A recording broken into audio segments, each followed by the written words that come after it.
How to delete or unsave the saved chats on Snapchat. What's up everyone? In today's tutorial, I'm going to be showing you guys how to easily delete or unsave the saved chats on your Snapchat. But before getting started, make sure to head down below to like the video and subscribe to our channel.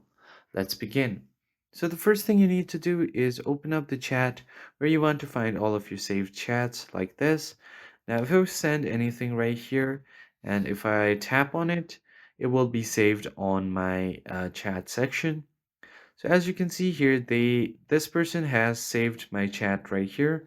Now, if you want to unsave the chat that has been saved by you, you can just tap on it to unsave like this and tap on it to save it again. But if they have saved this on your chat, go ahead and tap on it.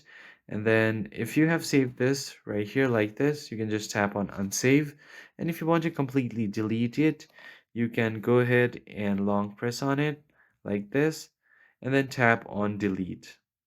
Once you do that, go ahead and click on OK and this chat will be deleted, but they will be notified that you have deleted a snap or a chat. Now, if I want to delete this, first I'm just going to long press on it, unsave, and if I long press, here is the delete icon, tap on OK, and they'll be able to see that you've deleted a chat. So that's pretty much it. I hope you found it helpful. I'll see you on the next one.